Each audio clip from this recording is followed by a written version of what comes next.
Hello बच्चों, let's see this question and here this question says which one of the following Indian industries has been hit hard by the globalization।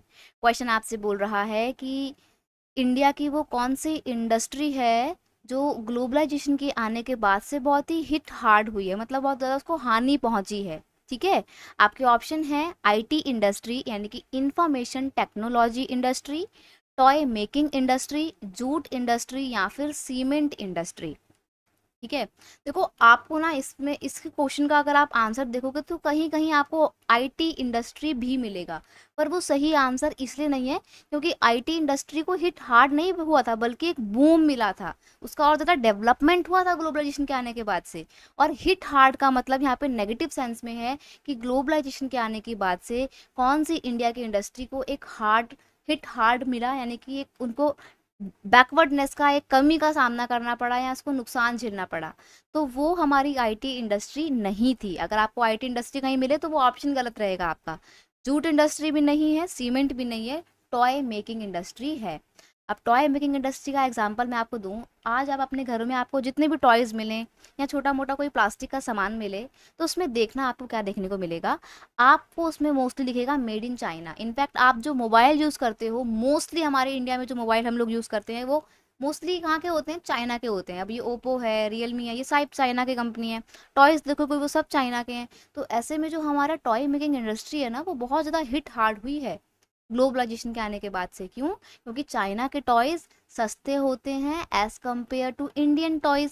तो हम लोग क्या करते हैं कि भाई बच्चों को है, बच्चे तो तोड़ देंगे टॉयज, तो उनको सस्ता दिला देते हैं और इस चक्कर में हम लोग ज़्यादा से ज़्यादा चाइनीज टॉयज खरीदते हैं। इससे हमारी जो टॉय मेकिंग इंडस्ट्री है ना इंडिया की, उसको बहुत नुकसान हुआ है। The toy manufactured in China are much cheaper than those in India, यानी कि चाइना में बने हुए टॉयज ज़्यादा सस्ते होते हैं than Indian toys.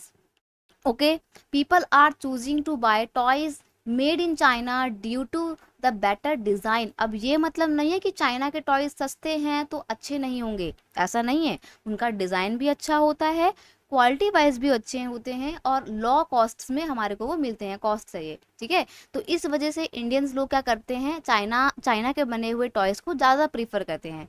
70 to 80% of Indian toys are replace due to this. आपको पता है कि इंडिया के ही टॉयज अब इंडिया में कम मिलते हैं। 70 से 80% टॉयज तो चाइना के ही मिलते हैं, यानी कि 70 to 80% जो इंडियन टॉयज मिलते थे उनको रिप्लेस कर दिया गया है चाइनीज टॉयज से। कभी भी आप अपने घरों में आज टॉय देखना उठा के, या कभी आप कोई शॉप जाओ टॉयज की तो वहां पर टॉयज देखना, मोस्टली टॉयज आपको कहाँ के मिलेंगे, मेड इन चाइना के मिलेंगे। तो हमारी इंडिया की जो टॉय मेकिंग इंडस्ट्री है वो ग्लोबलाइजेशन के आने के बाद से बहुत हिट हार्ड हुई है। और वहीं अगर हम इंफॉर्मेशन टेक्नोलॉजी आईटी इंडस्ट्री की बात करें तो इसको तो एक बूम मिला, ये और ज़्यादा डेवलप हो गई ग्लोबलाइजेशन के आने के बाद से। ठीक है, तो यहाँ पर ऑप्शन बी आपका सही आंसर है। I hope you understood it very well. Best of luck.